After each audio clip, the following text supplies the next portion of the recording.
नमस्कार जंटी में स्वागत आपका। मैं हूं योगेंद्र, आप देख रहे हैं महासमर 2019। हम ये बताएं आपको कि देश के 69% हिस्से में मतदान हो चुका है और इसके साथ ही 4 चरण का मतदान भी कंप्लीट कर गए हैं। राजस्थान की बात कर लेते हैं तो राजस्थान में पहले फेज में 13 सीट के लिए मतदान हुआ। मतदान की रफ्तार ठीक कह सकते हैं, हालांकि जितनी उम्मीद लग रही थी उतना नहीं हो पाया, लेकिन फिर भी ठीक कहा जा सकता है। भीषण गर्मी के बीच सबसे चौंकाने वाली अगर बात करें तो वह रही है बाड़मेर की। बाड़मेर के मतदान प्रतिशत है वो करीब 65 से 70 के बीच में रहना चाहिए, ऐसा विश्लेषक मान करके चलते हैं। बड़ा उत्साह कहा जा सकता है बाड़मेर में। प्रदेश की सबसे अधिक गर्मी वहीं पड़ती है। चले, लेकिन इस बीच पारा चढ़ रहा था, मौसम में चुनावी पारा भी चढ़ता रहा। जो एक दूसरे पर जुबानी जंग है वो मतदान के दरमियान भी जारी रही। एक तरफ झारखंड और वेस्ट बंगाल में नरेंद्र मोदी कांग्रेस, टीएमसी सहित अन्य विपक्षी दलों पे गरजे, तो राहुल गांधी राजस्थान की धरा से प्रधानमंत्री नरेंद्र मोदी पर जमकर निशाना साधा। अपने अपनी पार्टी की जीत के दावे वसुंधरा राजे और अशोक गहलोत ने भी किए हैं। एक बार मैं आपको सुनाना चाहूंगा, फिर लौटते हैं हमारे साथी जो पैनल पे हमारे साथ में जुड़े हुए हैं। वरिष्ठ पत्रकार उमेंद्र धादी साहब हमारे साथ हैं, ओपी यादव जी भाजपा नेता हमारे साथ में हैं, राजेंद्र शर्मा साहब विश्लेषक हमारे साथ में हैं, अरुण शर्मा साहब कांग्रेस के वरिष्ठ नेता हमारे साथ हैं। सभी का स्वागत है। आप एक बार देखिए मजमून। इधर झारखंड के देश के चप्पे चप्पे की सुरक्षा को लेकर चौकन्ना है। कांग्रेस और महामिलावटियों के राज में यहां क्या स्थिति थी वो भी याद करिए। यहां उमाचंद साहू जी बैठे हैं, कैसे इनको नक्सलियों के डर से अपना गांव तक छोड़ना पड़ा था। मैं इनके बैंक अकाउंट में 5 करोड़ महिलाओं के बैंक अकाउंट में 5 साल के 3,60,000 रुपए डालने जा रहा हूं। और मैं आपसे यह भी बोलूंगा कि राजस्थान की सरकार, हिंदुस्तान की सरकार लाखों करोड़ रुपए आपके शिक्षा में, आपके स्वास्थ्य में, अस्पताल बनाने में, पब्लिक सरकारी अस्पताल बनाने में, सरकारी कॉलेजेस, सरकारी यूनिवर्सिटी बनाने में आपका पैसा जाएगा। जो मैंने देखा है और जिन क्षेत्रों में मैं गई हूं, मुझे लगता है कि इतना एक्साइटमेंट है और सबके मन के अंदर ये बात बैठ गई है कि हम प्रधानमंत्री जी मोदी जी को ही बनाना चाहते हैं और इसलिए सब लोग जुटे हुए हैं, कार्यकर्ता के रूप में जुटे हुए हैं और 25 सीट्स की हमको अच्छे रिजल्ट। राजस्थान सरकार 3 महीने पुरानी सरकार है। ये वोट आपका हमारी गवर्नमेंट को मजबूती प्रदान करेगा जिससे कि 5 साल तक हम आपकी सेवा जम के कर सकें। इस रूप में हम काम करना चाहते हैं। तो चले, प्रधानमंत्री नरेंद्र मोदी झारखंड और टीएमसी को घेरा उन्होंने वेस्ट बंगाल में, और दूसरी तरफ राहुल गांधी कह रहे हैं कि हमारी सरकार राजस्थान में काम करेगी और इस कड़ी से कड़ी को जोड़ने के लिए अगर केंद्र सरकार बनती है तो आपके स्वास्थ्य और शिक्षा पे खास ध्यान दिया जाएगा। उन्होंने ये भी कहा कि हमारे 72,000 रुपए भाजपा के जुमले की तरह नहीं है, आपके खाते में जरूर पैसे आएंगे। तो चलिए बात मतदान को लेकर के करेंगे और बीच में फिर मैं ये भी जोड़ना चाहूंगा कि नरेंद्र मोदी का एक जो बयान आया है कि टीएमसी के 40 विधायक उनके साथ टच में हैं जो चुनाव के दरमियान ही पार्टी छोड़ने को तैयार हैं।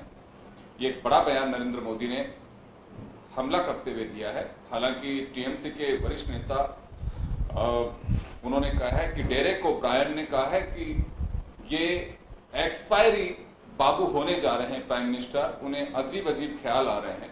खैर चलिए, किसको क्या ख्याल आ रहे हैं ये देखने वाली बात होगी। मैं वोटिंग को लेकर के उमेंद्र धादी साहब हमारे साथ में जुड़े हैं, वरिष्ठ पत्रकार है। उमेंद्र जी, वोटिंग इस गर्मी के बीच राजस्थान में कहें कायदे से तो बहुत अच्छी होनी चाहिए। हाल ही में जब विधानसभा चुनाव हुए तो उसकी वोटिंग परसेंटेज काफी अच्छा रहा, उसे देखते हुए तो कम है, लेकिन फिर भी लोग कह रहे हैं कि गर्मी को देखते हुए ठीक कहा जा सकता है सवाई माधोपुर टोंक जरूर पिछड़ रहा है। योगेंद्र जी, आपने बिल्कुल सही कहा कि ये मौसम की जो नजाकत है, इसको देख के ये जो वोटिंग हुआ है इसको मैं बहुत अच्छा मतदान कह सकता हूँ, क्योंकि बाड़मेर जैसलमेर एक ऐसा इलाका है जो दिन में भयंकर तपता है। इस तपती हुई धूप में लोगों ने जो लाइन बना के मतदान किया है, इसलिए लगता है कि मतदाताओं में अति उत्साह है। अति उत्साह किसके लिए वोटों के रूप में बदलेगा ये तो समय बताएगा, लेकिन मैं मानता हूं कि मतदाताओं का उत्साह किसी न किसी बदलाव या स्थायित्व के लिए होता है।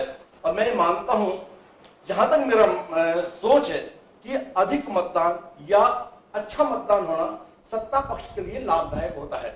ये मेरा एक निजी विचार हो सकता है, मैं कोई सहमत हो या न हो इससे मैं नहीं कह सकता, लेकिन मैं मानता हूं कि बाड़मेर जैसलमेर की स्थिति कुछ अलग है। वहां मानवेंद्र सिंह पहले भाजपा के सांसद होते थे, इनके पिताजी भाजपा के दिग्गज नेताओं में से रहे, यानी मैं कह सकता हूं भाजपा की नींव की ईंट थे। अब कैलाश चौधरी वहां से सांसद का चुनाव लड़ रहे हैं। सबसे बड़ी बात यह है कि बाड़मेर जैसलमेर का जो लोकसभा क्षेत्र है जातीयता के आधार पर भी है। यहां दो बड़ी जातियां, उनके बीच में एक तीसरी बड़ी ताकत भी है। अब ये दोनों तीनों ताकतें क्या मिलके क्या गुल खिलाएंगी ये तो समय बताएगा, लेकिन लोगों का उत्साह, लोगों का जो ये मतदान के प्रति जो रुझान हुआ है ये वाकई में काबिले तारीफ है। बिल्कुल निश्चित रूप से देखिए, उत्साह दिखना चाहिए। लोकतंत्र का पर्व है, वोटिंग आप जरूर डालते रहिए, जहां भी आप डालते हैं वहां जरूर डालें, हमेशा डालें जब भी आपको अवसर मिलता है। यही लोकतंत्र की ब्यूटी और इसके एक हेल्दी एटमॉस्फेयर के लिए बहुत जरूरी आपका वोट, बहुत कीमती वोट है। आपको जब भी राइट मिलता है, देश की सल्तनत आप बदल सकते हैं, हुकूमत किसके हाथ में सौंपनी है वो आप कर सकते हैं। यहां एक मैं बात कहना चाहूंगा, जीते हार मायने नहीं रखती है, निश्चित रूप से आपका वोट मायने रखता है।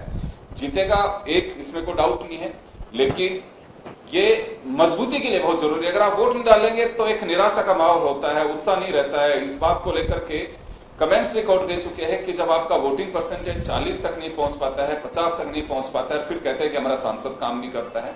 आप मजबूती के साथ में वोट डालिए। चलिए मैं राजेंद्र जी के पास में जाना चाहूंगा। राजेंद्र जी, वोटिंग परसेंटेज को लेकर के क्या माना जाएगा?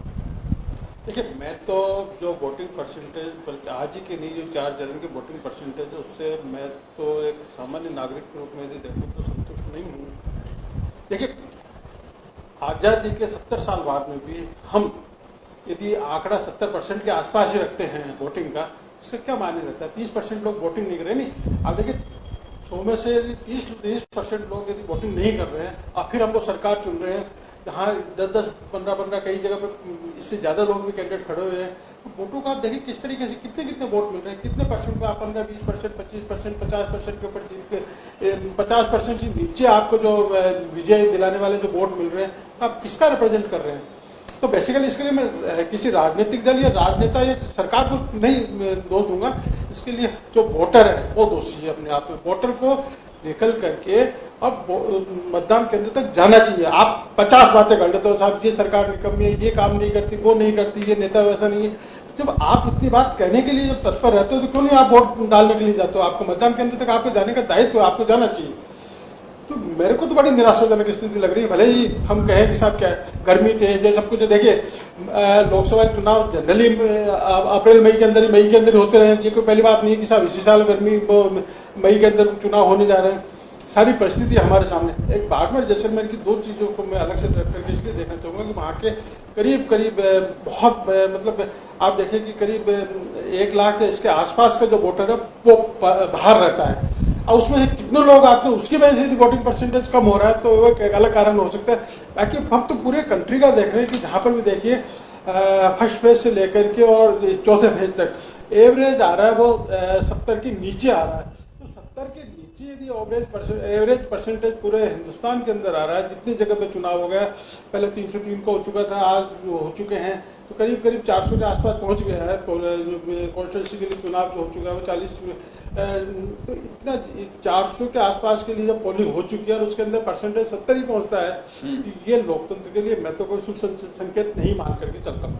बिल्कुल, क्योंकि जब हमारे संविधान का निर्माण हुआ उसके बाद में ये प्रक्रिया जब अपनाई गई तो ये निश्चित रूप से हिंदुस्तान है, सर्दी गर्मी और बारिश का मौका रहता है, लेकिन फिर भी जैसे जैसे बढ़ता जा रहा है, क्योंकि लोकसभा चुनाव में लोगों की थोड़ी सी मैं वो देखता था कि उदासीनता, वोटिंग परसेंटेज विधानसभा की बनिस्बत कम होता था, लेकिन फिर भी लोग जो डाल रहे हैं और डाला जाना चाहिए ये वोटिंग परसेंटेज। मैं सहमत हूं राजेंद्र जी की बात से कि आजादी के इतने साल बाद भी जब संसाधन आपके घर के पास में बूथ पहुंच रहे हैं, तो उस हिसाब से पहले लोग जाते थे दूर दूर तक वोट डालने के लिए, तब कहा जा सकता था कि थोड़ी हर्डल्स हैं, दूर पड़ता है, नहीं डाल पाए होंगे। लेकिन मैं कुछ एक तस्वीर जो यहाँ पे मैं जैसे ही आएंगे आपके पास में मैं जरूर दिखाना चाहूंगा, हमारे लूप में आप देख भी सकते हैं। मैं यहां एक डूंगरपुर का जिक्र करना चाहूंगा। डूंगरपुर में एक परिवार में डेथ हो गई और जो जिनकी डेथ हुई है उनकी बॉडी बिल्कुल जैसे कि संस्कार होते हैं अर्थी वगैरह पे उस पे लगाने के बाद में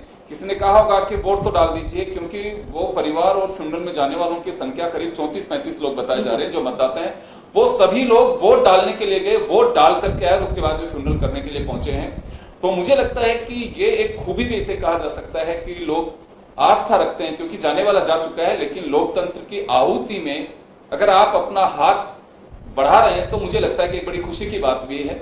वो परिवार जिसके साथ ये दुखद घटना हो सकती है, लेकिन लोकतंत्र में जब वे वोट डालते हैं तो ऐसे लोगों से एक मजबूती झलकती भी है, वो दूसरों के लिए आइडल बन सकते हैं।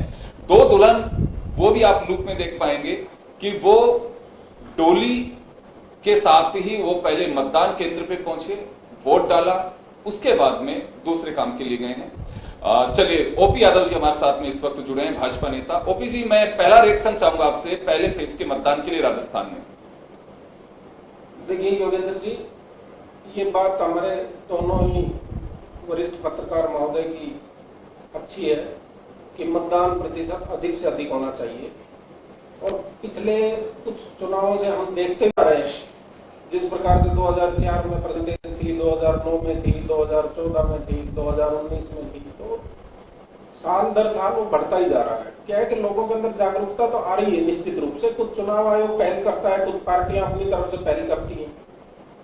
और दूसरा मैं ये समझता हूं कि आज पढ़ा लिखा युवा जिस प्रकार से हमारे राजस्थान के अंदर कुल मिलाकर के 7 लाख वोटर जो नए वोटर हमारे यहाँ जुड़े हैं, उनमें अति उत्साह देखने को मिल रहा है। मैंने विभिन्न चैनलों को दिन भर मैंने देखा तो युवाओं के पास जैसे ही आपकी कोई मीडिया के एंकर जाते थे तो वो एकदम से सारे पास आकर के और अपनी प्रतिक्रिया दे रहे थे, बड़े उत्साह के साथ कह रहे थे कि बहुत अच्छा लग रहा है।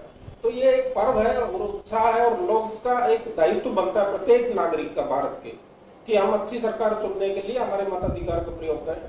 और ये जो अब की बार 2019 का वोट है ये तो अति महत्वपूर्ण मानूंगा मैं, क्योंकि वो इस कारण से कि जब 2014 में चुनाव हुए थे तो एक नए प्रधानमंत्री को चुनने के लिए और कांग्रेस के जो कुशासन को करारा जवाब देने के लिए मोदी जी को इस देश की जनता ने यूं कहकर के चुना था कि भाई ये व्यक्ति आएगा तो इस देश में हो सकता है कुछ सुधार हो जाए। जिस प्रकार से हमारे देश आजाद होने के बाद में जिस धीमी गति से जो हमारा विकास हुआ, नई कोई परियोजनाओं के ऊपर कोई ध्यान नहीं दिया गया, विदेशों के अंदर हमारी छवि खराब होती गई, उसको सारी बातों को ध्यान में रखते हुए भारत के मतदाता ने नरेंद्र मोदी जी को बंपर बहुमत दे करके 30 साल बाद में एक कोई स्थायित्व पूर्ण बहुमत वाली सरकार चुनी।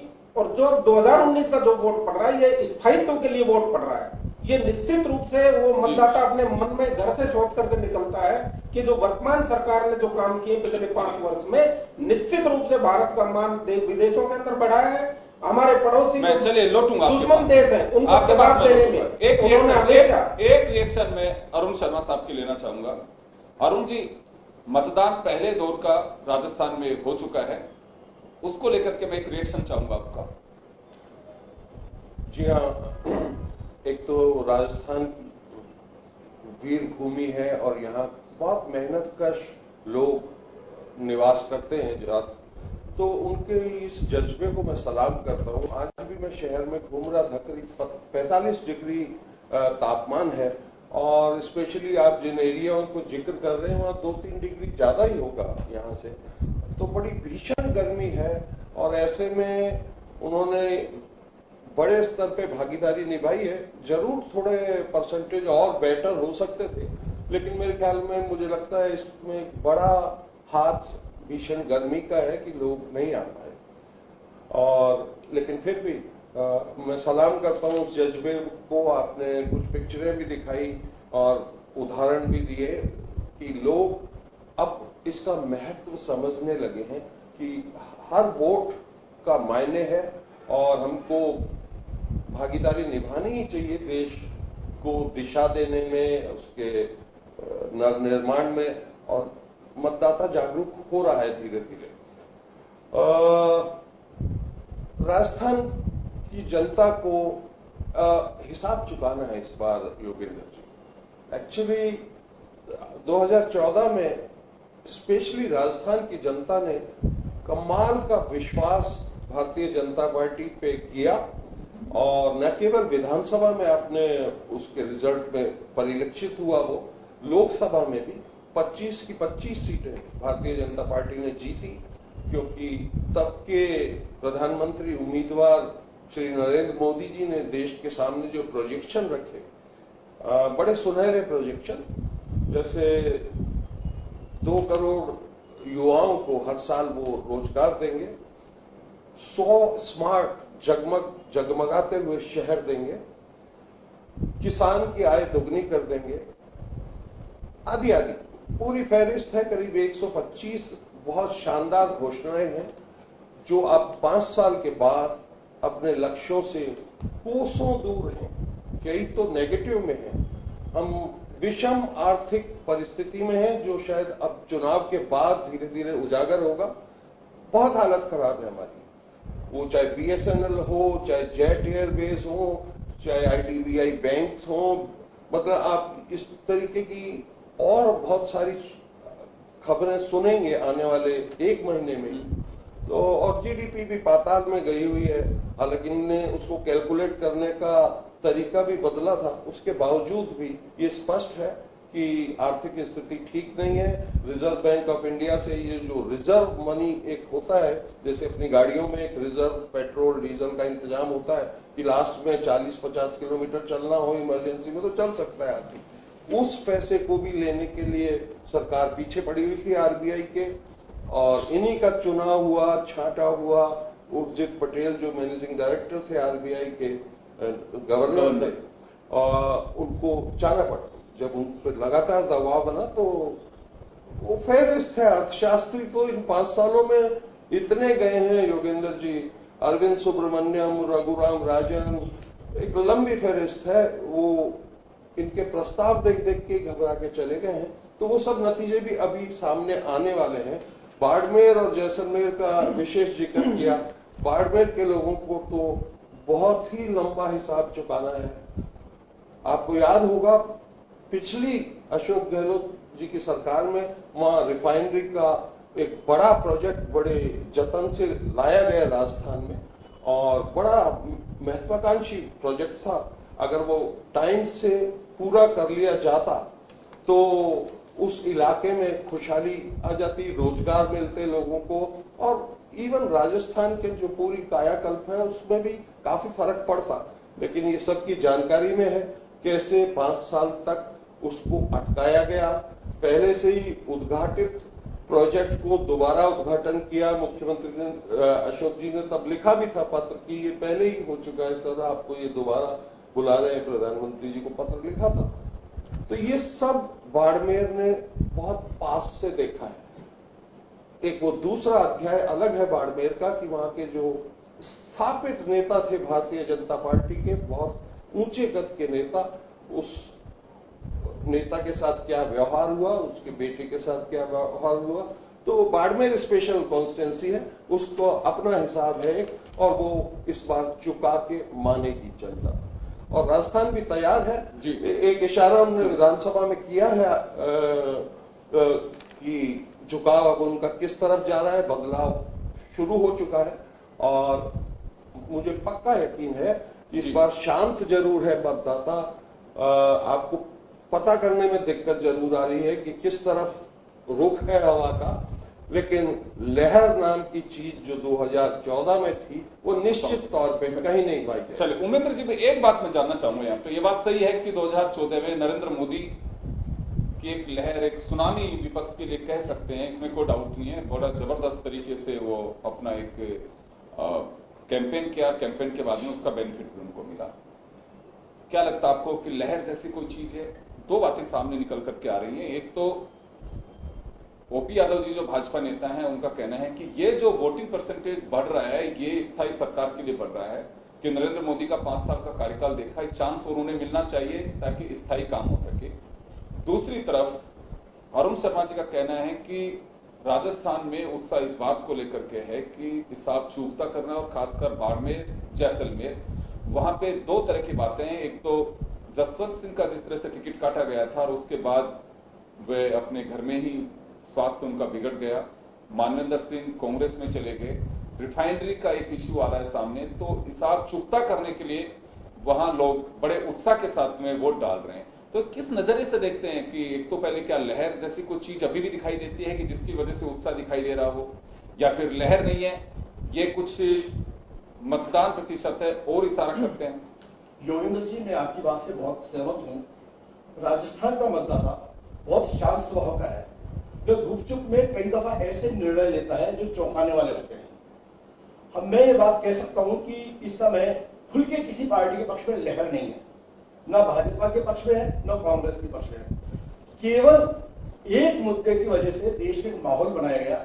राहुल गांधी जी का मैं एक बात माननी पड़ेगी, उन्होंने चौकीदार चोर का जो मुद्दा उठाया, ये देशव्यापी एक मुद्दा बना, बीजेपी को इसकी सफाई देनी पड़ी। उमेंद्र जी, मैं लौटूंगा आपके पास में, यहां एक छोटे से ब्रेक के लिए हम रुक लेते हैं, ब्रेक के बाद वापस आएंगे आपके पास में, जारी रहेगी हमारी ये चर्चा महासमर 2019।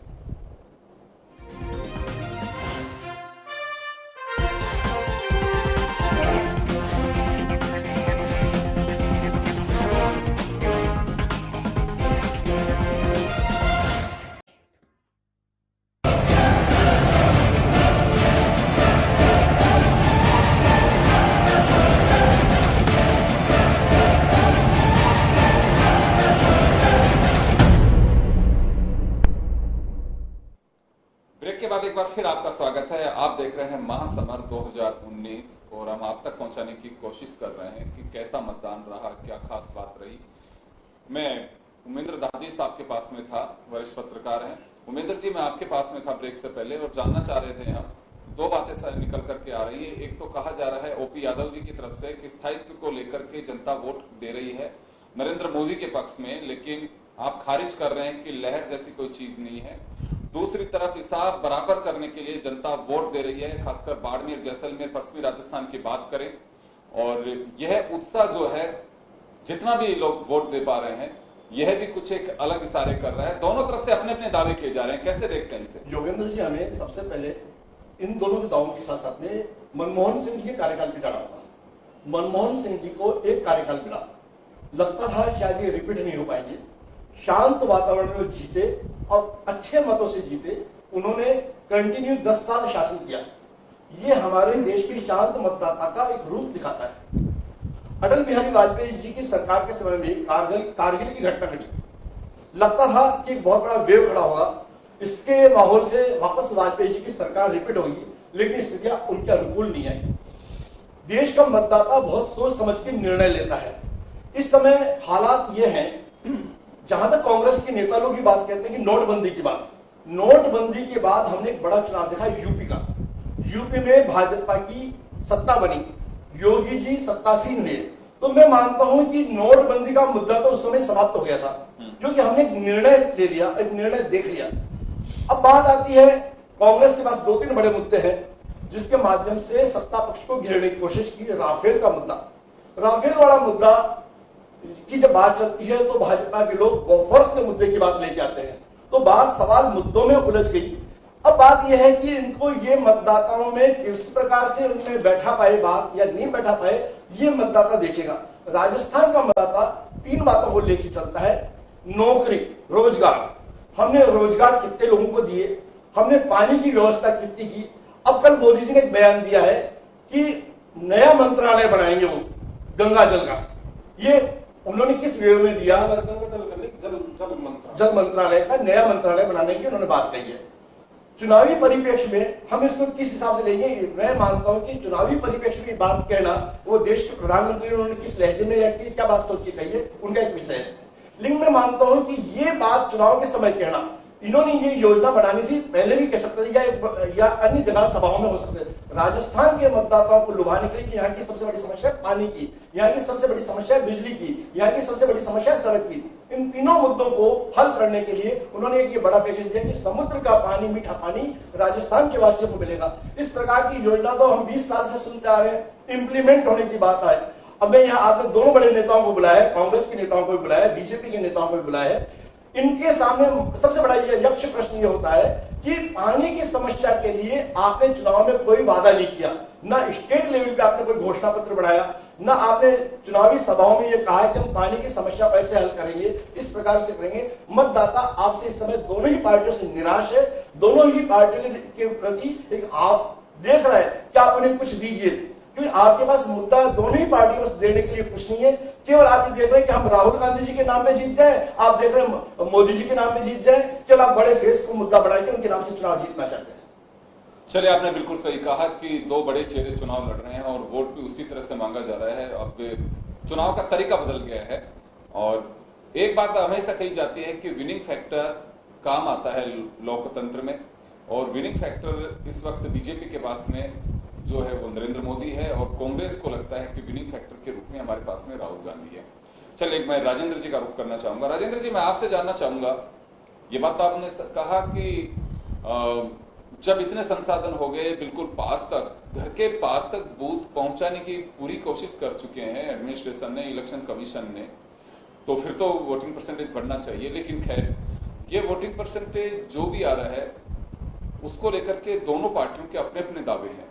बीजेपी का कहना है कि पहले जो लोग 5 साल के हमारे कार्यकाल को देखा है, मोदी जी के कार्यकाल को देखा,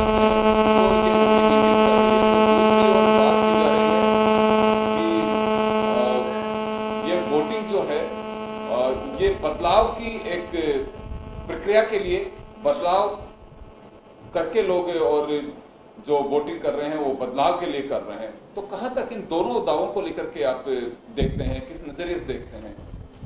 देखिए योगेंद्र जी, जो वोटिंग का जो है उसको एक नई तरीके से एनालिसिस किया जाए तो वो ज़्यादा ठीक होगा, उपयुक्त होगा। देखिए, जो लोग मोदी जी की घोषणाओं का या कांग्रेस की घोषणाओं का देख चुके हैं, उनसे अलग हट करके आपको ये देखना पड़ेगा कि ज्यादा वोटिंग किसने की, यूथ ने की है जो पहली बार पोलिंग बूथ पे जा रहा है। हाँ। लेकिन इस फेज के लिए राजस्थान में करीब 6.5 लाख हैं। कितने भी हो उससे कोई फर्क नहीं पड़ता। हाँ। पर क्योंकि वो जो 6.5 लाख है उसके अंदर आप निश्चित रूप से मान के चलिए कि 90% लोग गए होंगे उसमें। हाँ, इसका मतलब ये कि अलग है, क्योंकि उनका उत्साह अलग है। पहली बार वोट डालने का एक अलग उत्साह होता है और युवाओं में निश्चित रूप से उत्साह है, इसमें कोई दो राय नहीं है। तो एक तो आपको उसको एंगल को देख के ना पड़ेगा कि युवाओं ने मतदान ज्यादा किया है। उसके बाद में आपको जाना पड़ेगा कि जो लोग मतलब परसेंटेज, वोटिंग का परसेंटेज लगभग उतना ही आ रहा जितना पहले रहा है। उस स्थिति के अंदर आप देखेंगे माइनस कौन से, जो पहले बुजुर्ग लोग थे या मध्य वर्ग है, कोई भी एक कोई ना कोई एक वर्ग मतदान में हिस्सा नहीं लेकर के मतदान से दूर हटा है। तो निश्चित रूप से जो रिजल्ट आएंगे उसको प्रभावित करेगा युवाओं का वोट। अब सवाल यह है कि युवाओं के अंदर दोनों के प्रति चौकीदार चोर है का नारा भी खूब चला है, तो उधर से पप्पू या दूसरी चीजें जो भी है, जो दूसरी चीज चली, इन चीजों को अपने को नहीं जाना चाहिए। वो तो जो वोटर्स हैं उनको किस नारे ने, किस चीज ने कितना प्रभावित किया वो हमारे सामने 23 तारीख को आ पाएगा। बिल्कुल। पर एक चीज मैं निश्चित रूप से कह सकता हूं कि दोनों ही चीजों ने जो पूरे वोटर्स है उनको प्रभावित नहीं किया है। अदरवाइज यदि दोनों में से किसी एक चीज को प्रभावित करती तो निश्चित रूप से गए साल की तुलना में ज्यादा मतदान होता। मतलब गए साल का मतलब गए चुनावों की तुलना के अंदर जब परसेंटेज हमारा उसी के आसपास रह रहा है, नए लोग जुड़े हैं, पुराने कटे हैं, इसका मतलब क्या है? कटने का मतलब यह है कि पुराने लोग जो ऑलरेडी वोटर है उन्होंने मतदान नहीं किया। ये नहीं कह रहा हूं कि मैं उनको वोटिंग अधिकार नहीं था। उस स्थिति के अंदर देखो आप देखिए कितनी गंभीरता की बात है कि सुप्रीम कोर्ट ने 2-2.5 साल पहले कमेंट्स किए थे कि साहब जो व्यक्ति वोटिंग अधिकार का, जो वोटिंग का राइट है उसका उपयोग नहीं करता है, उसको सरकार के खिलाफ कोई बात करने का कोई हक नहीं है। वो और ये भी कहा जाता है कि सांसद हमारे यहाँ नहीं आते हैं। तो कमेंट था कि जब आप वोट नहीं डालते हैं तो सांसद से किस तरह की उम्मीद करते हैं आप? एक दूसरी चीज आप बिल्कुल साफ, सारी स्थितियां बिल्कुल साफ होगी। देखिए, जब 52 के अंदर या 56 के चुनाव के अंदर हमारी साक्षरता का जो स्तर था वो करीब था 30-35 के आसपास। आज हम 70 के ऊपर की बात कर रहे हैं, 75 के ऊपर। तो साक्षरता उस टाइम पे जो पोलिंग की जो स्थिति थी और आज की पोलिंग की स्थिति लगभग जिस परसेंटेज में साक्षरता बढ़ी उसी परसेंटेज के अंदर पोलिंग नहीं बढ़ी है। आप इस चीज को देख करके देखिए। दूसरी चीज देखिए, आप उस जमाने के अंदर पॉलिटिकल पार्टीज अपनी गाड़ियां लगाती थी जी, 1-1, 1.5 किलोमीटर तक दूर तक लेकर के जाती थी और क्या क्या होता था वो सब चीजें सबके सामने कि साहब उनको रात को क्या पहुंचाया जाता था, किस तरह से उनके मुखियों को किया जाता। अब आज दूसरी प्रलोभन की बात की जाती थी, दूसरी तरीके से की जाती है, खैर वो एक अलग चीज। पर आप देखिए आज पर्ची के लिए कि मेरे कितने नंबर पे कहाँ मेरे को उसमें वोटिंग लिस्ट में नाम है, किस जगह जाना, उसके लिए किसी पार्टी पे कोई मतदाता निर्भर नहीं है। घर पे सरकार उसके आप सरकार मतलब चुनाव आयोग के द्वारा आज तारीख में जो चुनाव आयोग वही सरकार है। तो चुनाव आयोग जब सारी सुविधाएं जरा पिछले 2 महीने से, बल्कि मैं कहूँ कि अगर हम कहें कि अक्टूबर के महीने से आप अपने चैनल के ऊपर लगातार पहले विधानसभा चुनाव की चर्चा कर रहे थे, फिर लोकसभा चुनाव की चर्चा हुई। अब देश का कोई सा चैनल ऐसा नहीं जिसके अंदर ये पिछले 4-6 महीने चर्चा नहीं हुई। इतना सब अब प्रतिदिन कोई ना कोई मुद्दा उछलता है, इश्यूज नहीं, बिंदु कोई विकास की कोई दूसरी बात नहीं, कोई ना कोई इलेक्शन को लेकर के कोई मुद्दा उछल रहा है किसी न किसी तरह का। उसके बाद भी यदि मतदाता मतदान केंद्र तक नहीं पहुंच रहा है, इसके बाद में देखिए सुरक्षा की दृष्टि देखिए कि पहले फ्लैग मार्चिंग होती है, पुलिस की गश्त होती है, सारी चीज हो रही है, सारी चीज माकूल कहे जा सकते हैं। अब तो लूटने के या कैप्चरिंग के तो कोई मुश्किल से केस सामने आते हैं, खासकर राजस्थान की बात करें तो। वेस्ट बंगाल को छोड़ दें तो बाकी जगह पूरे देश के अंदर बाकी जगह सब लगभग शांति वाली स्थिति। ये सारी परिस्थितियां अनुकूल हुआ हम 70% से ऊपर नहीं जा रहे हैं, तो फिर इससे ज्यादा दुर्भाग्य और क्या होगा लोकतंत्र का। चले, ओपी यादव जी हमारे साथ में है। ओपी जी, मैं आपके पास में एक बार फिर आना चाहूंगा और वोटिंग परसेंटेज को लेकर के फिर एक बार जिक्र होना यहाँ लाजमी है। और लेकिन बात अब राहुल गांधी के दौरे की करेंगे। राहुल गांधी ने एक बात कही है कि 72,000 रुपए हम जो डालेंगे वो खाते में आएंगे। वह बीजेपी के 15 लाख के जुमले की तरह नहीं है। उन्होंने यह भी आगाह किया है कि राजस्थान में सरकार बनी है, अब कड़ी जोड़िए केंद्र में बनाने की, ताकि विकास बेहतर हो सके, आपके बच्चों के भविष्य को सुखद हाथों में आप सौंप सकें। मैं एक रिएक्शन चाहूंगा इस पे आपका। 2008 में केंद्र में सरकार कांग्रेस की थी और 2004 से लेकर के 3 से लेकर के और 8 तक भारतीय जनता पार्टी की सरकार राजस्थान में थी। और 2008 में जब चुनाव हुए तो बीजेपी को हटा दिया और कड़ी से कड़ी जोड़ी थी केंद्र सरकार के साथ में। केंद्र में कांग्रेस की होगी थी, राजस्थान में कांग्रेस की होगी। 2008 से लेकर के और 14 तक इन्होंने क्या किया, कड़ी से कड़ी जुड़ी हुई थी, केंद्र में भी नहीं की थी, राज्य में भी नहीं की थी। पहला सवाल का तो जवाब ये हुआ। दूसरा जवाब 72,000 रुपए का इनका गणित ही नहीं बैठ रहा, ये देंगे कैसे। ये कहते हैं किसी की 6,000 की इनकम है महीने की, उसको हम पैरामीटर वो मान रहे हैं। यदि किसी की 2,000 रुपए इनकम है तो उसको क्या दोगे, उस चीज का जवाब नहीं है कांग्रेस के पास में। तीसरा, यदि मैं मेरे ऊपर ही ले लूं, मेरी 6,000 रुपए कमाई महीने की, मेरे को राहुल गांधी जी ने 6,000 रुपए केंद्र से भेज दिए, अगले वर्ष मेरे बच्चे की शादी होगी और वो नौकरी नहीं लगा, जब तक वो नौकरी नहीं लगा जब तक मैंने उसको किसी प्राइवेट काम या फैक्ट्री में या कोई उसके लिए काम करने के लिए भेज दिया और उसको वहां से 6,000 रुपए मिले तो 2 परिवार हो गए। एक परिवार को आप 72,000 रुपए दे रहे थे पिछले साल, आप उसको 72,000 रुपए और देने पड़ेंगे। ये आंकड़ा जाएगा लाखों, 8 लाख 8.5 लाख करोड़ रुपए। अभी जो वर्तमान में इनकी जो योजना है उसमें भी 3.5 लाख करोड़ रुपए चाहिए। ये फालतू की बकवास करते हैं। पहले यहाँ के विधानसभा के चुनाव के अंदर एक बात करना, ये किसानों का ऋण माफ कर देंगे, एक बात संपूर्ण ऋण माफ कर देंगे। एक बात, और आज वो सभा के अंदर धौलपुर में नहीं, धौलपुर में मैं रोक रहा हूं आपको। देखिए, बकवास करना ये मुझे लगता है कि बहुत ही छिछोरी भाषा का प्रयोग प्लीज आप ना करें, क्योंकि एक मर्यादित भाषा का प्रयोग करें। आपसे मुझे उम्मीद है कि शायद एक सभ्य पार्टी के आप होंगे जिसे कुलीनों की पार्टी के नाम से भी जानी जाती है। आप बकवास सब जोड़ेंगे, फिर वो कुछ कहेंगे, तो मुझे लगता नहीं है कि हमारा ये मंच बकवास करने के लिए होगा। यहां एक अपनी बात तार्किक रूप से आप कहिए। ठीक है, सॉरी यदि मैंने कोई गलत शब्द बोला है तो मैं वापस लेता हूं। मैं ये कह रहा हूं कि ये झूठ बोल करके विधानसभा में किसानों के साथ में संपूर्ण कर्जे का वादा कर करके इन्होंने सरकार बनाई, बेरोजगारों को बेरोजगारी भत्ता देने की बात बताई, लेकिन आज जिस प्रकार से वो ठगा महसूस कर रहा है, क्योंकि हम भी गांव के अंदर जाते हैं, मैं किसान मोर्चा का प्रदेश उपाध्यक्ष हूं, किसानों के पास जाता हूं, गांव में जाता हूं। अभी मैं बाड़मेर में 8 दिन रह के आया हूं। जिस प्रकार से हमारे कांग्रेस के प्रतिनिधि कह रहे थे ना कि सब पानी की व्यवस्था, या आप कह रहे थे जब पानी की व्यवस्था नहीं हो, मैं 20 साल पहले जब मैं पढ़ता था जोधपुर में तो मैं बाड़मेर गया हुआ हूं। मैंने खारे पानी के अंदर में नहाया और खारा पानी मुझे पीना पड़ा वहां पे। और अभी मैं 7 दिन वहां रह के आया हूं, मीठा पानी, होटल के अंदर मीठे पानी की सप्लाई हो रही है और मीठे पानी से मैं नहाया हूं और मीठा ही पानी पिया है। और जैसलमेर तक पीथे वाला चेक पोस्ट तक मैं गया हूं, वहां तक मीठा पानी है। आज मीठा पानी लाने का हमने वादा किया था जब वसुंधरा सरकार बनी थी, जवाब तो हमने मीठा पानी पीने के लिए आपके पास में लौटना सड़कों को गौरव पथ से सड़कों को जोड़ा। बात यहाँ पे ये आ रही है, आज ये कांग्रेस वाले नहीं, मेरी एक बार मेरी बात को पूरी हो गई, मैं आ रहा हूँ, मेरी बात को मैं शिव विधानसभा, चलिए मैं अरुण जी आपके बात गांव में गया, आपको रोक रहा हूँ, मैं रोक रहा हूँ आपको, मैं रोक रहा हूँ, बताने जा रहा हूँ आपकी बात मैं अगली बार। अरुण जी मैं आपसे जानना चाहूंगा कि राहुल गांधी या कांग्रेस, बात यह भरोसे की आती है, बीजेपी का भरोसा कैसे हो? ये बीजेपी कहती है कि हमने विकास किया है, आप पे सवाल उठ रहा है कि आप पे भरोसा क्यों करे लोग, कैसे करे लोग, 72,000 की गारंटी क्या होगी? क्योंकि आप लोगों ने एक बात कही है कि बीजेपी के जुमले की तरह ये 72,000 रुपए नहीं होंगे। देखिए योगेंद्र जी, आदमी हमेशा अपने तजुर्बे से गाइडेड होता है, उसका कैसा पास्ट में तजुर्बा रहा है सिर्फ वही इंडेक्स होता है, और तो कोई तरीका ही नहीं है कि कौन झूठ बोल रहा है कौन सच बोल रहा है। ये एडवांस में जानने का कोई तरीका नहीं है सिवाय इसके कि आपका तजुर्बा पहले क्या रहा है। मैं कहना चाहता हूं इस आपके माध्यम से, कांग्रेस का एक इतिहास है जहां उन्होंने ये जन कल्याणकारी कदम और अधिकार जनता को दिए हैं, वो काल्पनिक कहानियां नहीं है।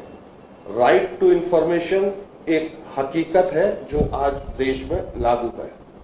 Right to health, right to education, MNREGA विश्व की सबसे बड़ी स्कीम, ये कहानी किससे नहीं है। एक झटके में इतने करोड़ लोगों को आपने मिनिमम 100 दिन की गारंटी दी और वो प्रोग्राम निरंतर चल रहा है। हालांकि मोदी जी ने उसका भी मजाक उड़ाने की कोशिश की थी। लोकसभा के फ्लोर पर उन्होंने कहा है कि मैं महानरेगा इसलिए जिंदा रखूंगा कि ये आपकी असफलता का स्मारक है। आप सबको याद होगा, मैंने देखा है, बोला था उन्होंने। लेकिन फिर उनके विशेषज्ञों ने उनको समझाया हुआ इससे छेड़ नहीं करने का। तो विद द रिजल्ट महानरेगा कायम है, अब भी रोजगार दिया जाता है उसके माध्यम से। तो ये मैंने आपको चंद एग्जाम्पल दी हैं कि जो जो कहा गया है वो किया गया है, और वो कपोल कल्पित कल्पनाएं नहीं है, कहानी किससे नहीं है, 100 स्मार्ट सिटी वाली बात नहीं है, 2 करोड़ युवाओं को रोजगार तो भूल जाइए। पिछले 5 सालों में यकीन मानिए योगेंद्र जी, 4 करोड़ युवाओं ने अपना जॉब जो कर रहे थे छूट गया है उनका। अब ये तो हकीकतें हैं, लेकिन आप ही के माध्यम से मैं 2 भ्रांतियां और दूर करना चाहता हूं फटाफट, एक मिनट में। एक ये स्थायित्व और मजबूत सरकार का जो आवरण सा चारों तरफ उड़ा दिया गया है इस चुनाव में, पिछले 30 साल में इतिहास गवाह है योगेंद्र जी कि इस देश में कोएलिशन की सरकारें रही हैं। इवन ये सरकार भी कोएलिशन की है। हमारी गठबंधन को ये महामिलावट का गठबंधन कहते हैं, जिसमें शायद 19-20 पार्टियां अभी तक हैं। इनके पास 42 पार्टियों का गठबंधन है आज की तारीख में। वो अलग बात है, वो उसको सीरियस लेते नहीं है कभी। मोदी जी को भी पता है ये मेरी सरकार है, ये कुछ नहीं होता, अपना दल, पराया दल, शिवसेना, ये ऐसा एटीट्यूड काफी 4 साल तक चला। उस गठबंधन में अगर आप गौर से देखें, उसमें शिवसेना है जो बंबई में सिर्फ मराठियों की बात करती रही है, इतिहास है उसका, ये नॉर्थ इंडियंस को यहां से, यूपी के बाबुओं को भगाओ यहां से, ये उनका पुराना रवैया है। इनने पीडीपी से गठबंधन किया जिसका बड़ा नोन एजेंडा है, उसका बड़ा नोन एजेंडा है कि वो इस धारा 370 के खिलाफ है, वो हुर्रियत के बहुत नजदीक है, आतंकवादियों को सपोर्ट करती है। ये सब बातें सार्वजनिक हैं, फिर भी उनसे गठबंधन किया। गोरखालैंड में एक में अरुण जी, यह बात जो आ रही है हाँ, तो मैं ये कहता वो अधूरी 72,000 का विश्वास और भरोसा, क्योंकि 72,000 रुपए के आपने ने कहा और पब्लिक के बीच राहुल गांधी यही बात लेकर के जा रहे हैं कि आपका एक स्लोगन भी है कि अब होगा न्याय। मैं सिर्फ इसमें 1 मिनट लूंगा आपका कि अब होगा न्याय, 72,000 रुपए की, और आप इंगित कर रहे हैं, ये भरोसा कैसे किया जाए? भरोसा मैंने अर्ज किया सर, आपको तजुर्बा ही बता सकता है, जो हम कहते हैं वो करते हैं। दूसरा, इन 5 सालों में हमें योगेंद्र जी ये भी सिखाया है, जब हम जिस अमाउंट की इस समय बात कर रहे हैं 5 लाख करोड़ की, उतने का एनपीए धारण कर सकते हैं। लोग पैसे ले लेके बैंकों के भाग रहे हैं, इतना ही अमाउंट है वो भी 5 लाख से ऊपर। 70% पिछले 5 साल में डेवलप हुआ है एनपीए। ये गलत भ्रांति फैला रहे हैं कि लोन तब पास हुआ था अब दिया जा रहा है। 70% लोन फ्रेश दिए गए हैं, अभी सब कुछ उजागर नहीं हुआ है। वीडियोकॉन के धूत साहब 90,000 करोड़ के लोन पे बैठे हैं और इशारा कर चुके हैं मेरे बस की नहीं है देने की, वो अभी इसमें जुड़ेगा। तो ये सब साबित करता है कि पैसा तो बहुत है, प्राथमिकता डिसाइड करनी है, हमें कॉर्पोरेट घरानों की सेवा करनी है या गरीब आदमी की सेवा करनी है। अगर आप उसमें क्लियर हैं तो पैसे की इस देश में कोई कमी नहीं है, रिसोर्सेज की कोई कमी नहीं है। ये एक रॉबिन हुड टाइप योजना है, जो सुपर रिच है देश के, अनाप शनाप जिनके पास पैसे हैं उनसे पैसा लिया जाएगा और गरीबों को बांटा जाएगा। शुक्रिया अरुण जी, आप जो बात अपनी कह रहे थे उसके लिए। मैं एक बार उमेंद्र जी आपके पास में आना चाहूंगा। यहां 2 बातें, बात भरोसे की है और निश्चित रूप से यह सवाल कोई भी कह सकता है, कि आम मतदाता भी कह सकता है कि मुझे बीजेपी को वोट डालना है, तो बीजेपी के नेता से सवाल कर सकता है कि आपको वोट क्यों दिया जाए। कांग्रेस के नेता है तो कांग्रेस से पूछा जा सकता है कि आपको वोट क्यों दिया जाए। ये तो मान के चलना होगा कि आज जो मतदाता है काफी स्मार्ट है, पढ़ा लिखा है, और ये सवाल उसके लिए कोई बड़ी बात नहीं है, पूछ भी सकता है। सोशल मीडिया का जमाना है। क्या वास्तव में वादों को लेकर के राजनीतिक दलों में कहीं आत्मग्लानि है, या कहें कि कहीं कोई पछतावा आपको नजर आया पूरे इलेक्शन कैंपेन में कि हमने सारे वादे पूरे नहीं किए, फिर भी ताल ठोक के कही जाती है।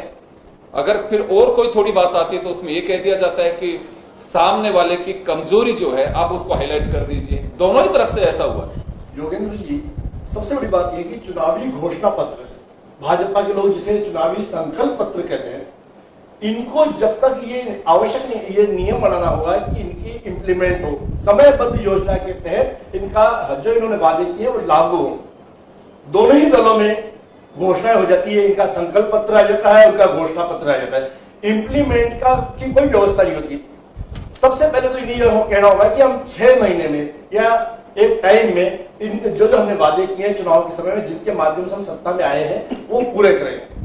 अब बात ही देखिए, हमेशा इन्होंने, भाजपा के नेताओं ने कहा गरीब को गणेश मान के हमने उनकी सेवा की, बहुत अच्छी बात है। लेकिन उस गरीब को गणेश माना बहुत बढ़िया है, मानना भी चाहिए, लेकिन हम उसको भिक्षक न बनाएं। आज ये कहते हैं कि 6,000 रुपये हम महीना देंगे, हमें रोजगार की व्यवस्था कीजिए, हमें संसाधन दीजिए, हमारे अच्छे स्वास्थ्य की व्यवस्था कीजिए, बढ़िया शिक्षा की व्यवस्था कीजिए, अच्छे भोजन की व्यवस्था कीजिए। वो नहीं, हम 6,000 रुपये दे देंगे। ये केवल एक लुभाने वाली बातें हैं। देश का मतदाता चाहता है उसका स्थायित्व हो, उसको चाहते हैं वो स्वावलंबी हो। स्वावलंबी बनाने की आपने कोई बात नहीं की। हम 6,000 रुपये देंगे, लेकिन लुभाने की बात चारों तरफ से, 72,000 सभी तरफ से किया जा रहा है, एक पार्टी नहीं, सभी की तरफ, सभी पार्टी की तरफ से। तो ये सबसे बड़ी बात यह है कि लुभाने में कोई भी दल कम नहीं है, चाहे भाजपा हो चाहे कांग्रेस हो। क्षेत्रीय दलों की एक अपनी व्यवस्था होती है। क्षेत्रीय दल क्या है कि उनका एक क्षेत्र होता है। अब ये अरुण जी ने जैसे कहा कि उन्होंने वो कहते हैं महाराष्ट्र की बात, क्षेत्रीय दल एक व्यवस्था के दल होते हैं।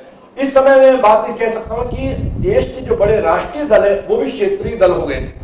एनसीपी वो भी एक क्षेत्रीय दल के रूप में ही है। कांग्रेस भी अब देश में सब सीटों में चुनाव नहीं लड़ रही, इसलिए मैं उसको भी कहीं कहीं पे एक बड़ा क्षेत्रीय दल कह सकता हूं। यानी राजनीतिक स्थिति के हिसाब से देखा जाए तो गठबंधन की सरकारें बनेगी और बनना इनकी मजबूरी हो गई है। बात यह है कि उस गठबंधन की सरकार में राजस्थान में एक दल से गठबंधन किया गया, हनुमान बेनीवाल जी के साथ में। वो जानते थे कि उनको यदि बीजेपी का सिंबल मिलता तो भी जो भी नतीजे आने थे वो आएंगे। लेकिन क्षेत्रीय दल इनकी एक व्यवस्था हुई है। हमें व्यवस्था की सरकार नहीं चाहिए, हमें भरोसे की सरकार चाहिए, हमें मजबूत सरकार चाहिए। यही सोच के मतदाता इनको वोट देता है। केवल लुभावने वादे नहीं, लोगों को काम चाहिए, वादा नहीं। बिल्कुल। चलिए मैं राजेंद्र जी आपके पास आना चाहूंगा। एक जो होती है कि आत्मग्लानि, पछतावा या कहीं पे कोई शर्म, इस तरह की बातें अगर हम किसी के बीच में वादा करते हैं लेकिन नहीं होता है, ताल ठोक के बड़े सहानुभूति बटोरने के लिए एक अच्छे से कहा जाता है कि जो कुछ हम कर रहे हैं बिल्कुल सही है, और आप कहीं अगर कमजोरी को कोट करते हैं तो कहा जाता है कि सामने वाले की वजह से ऐसा हुआ है। ये इस इलेक्शन में एक खास चीज कोट करने वाली मैं देख रहा हूं। देखिए योगेश जी, बड़ी स्पष्ट बात है कि जो भी सरकार, जो भी राजनीतिक दल चुनाव लड़ता है उसको चुनाव जीतना होता है। चुनाव जीतने के लिए उसको लोगों को बातें करने पड़ते हैं। नंबर 2, आपने देखा होगा और मेरे ख्याल से सभी इस बात से सहमत होंगे कि सरकार बनते ही सबसे पहले, चाहे वो बीजेपी की हो सरकार, चाहे कांग्रेस की हो, कम से कम विधानसभा में तो हमने यही देखा है कि वो जो घोषणा पत्र होता है, संकल्प पत्र होता है, उसको सरकारी एजेंडा बना के उनकी घोषणा कर देते हैं जी अब ये सरकार का एजेंडा है, ये मैनिफेस्टो, सरकार इसके आधार पर चलेगी। सवाल यहाँ नहीं, सवाल दिक्कत वहां आती है कि जब उसका टाइम आउट प्रोग्राम नहीं, इम्प्लीमेंटेशन का प्रोग्राम नहीं बनता और धीरे धीरे उनमें से कई बातें हटते जाते हैं, प्रायोरिटी दूसरी बदलती जाती है, और फिर चुनाव आता है, फिर उसके बाद में नई बातें आकर के आ जाता है। तो होना ये चाहिए कि, क्योंकि ये बात बार बार उठी जा रही है कि जो आपने किसी मतदाता से जिस का विश्वास अर्जन करके आपने वोट लिया, उससे जो उसको वादा करके वोट लिया, उस वादे को पूरा किया जाना चाहिए। अब इसके लिए कई बार ये भी मुद्दा उठाया कि साहब कोर्ट को या चुनाव आयोग को इस तरह की कोई व्यवस्था करनी चाहिए कि साहब जो भी चुनाव घोषणा पत्र में जो सरकार, जो पार्टी जीत करके आती है, जिसने जो वादे किए कम से कम वो उनको इम्प्लीमेंट करे, नहीं तो उसके खिलाफ चुनाव आयोग या कोर्ट या कोई एक्शन ले। तो पता नहीं अभी ऐसी स्थितियां, ऐसी आदर्श स्थिति आने में भी बहुत लंबा टाइम लगेगा। हिंदुस्तान के अंदर कम से कम 2-3 अगले चुनावों तक की ये स्थिति नहीं आने वाली है, ये मान करके चलना पड़ेगा। बिल्कुल, और ये तय राजनीतिक दलों को करना होगा कि जब हम चुनाव लड़ते हैं, मैदान में जाते हैं, हमारे मैनिफेस्टो आते हैं, उसकी बाध्यता भी होनी चाहिए ताकि जनता भरोसा कर सके। कायदे से तो ये कहा जाता है कि अगर आप किसी का विश्वास जीत करके अगर उसका मत लेते हैं और फिर वो पूरा नहीं कर पाते हैं तो एक तरह से वो उसके साथ चीटिंग, एक धोखा है। लेकिन ये धोखा कितना राजनीतिक दलों के समझ में आता है? मुझे जहां तक लगता है आज नहीं तो कल, चाहे वीआईपी कल्चर खत्म करने की बात हो, सुप्रीम कोर्ट इसमें राजनीतिक दलों से एक निर्देश दे सकता है, उन्हें नसीहत दे सकता है, कह सकता है कि राजनीतिक दलों को खुद को तय करना चाहिए कि जो मैनिफेस्टो हम जारी करते हैं, जनता का भरोसा जीतने के लिए करते हैं, उसे वास्तव में यथार्थ में उतारा भी जाना चाहिए। खैर ये भविष्य की चीजें, लेकिन ऐसा लगता है कि हम चाहे जर्नलिस्ट हों, चाहे ओपी यादव जी एक राजनीतिक दल के नेता हों, ओमिंद्र दादी जी या राजेंद्र जी पत्रकार हों, लेकिन वो इस समाज के नागरिक और मतदाता पहले हैं। चलिए समय कम है, मैं माफी चाहूंगा, सभी को रोकना चाहूंगा और महासंवत 2019 में आज इतना ही। दीजिए इजाजत, नमस्कार।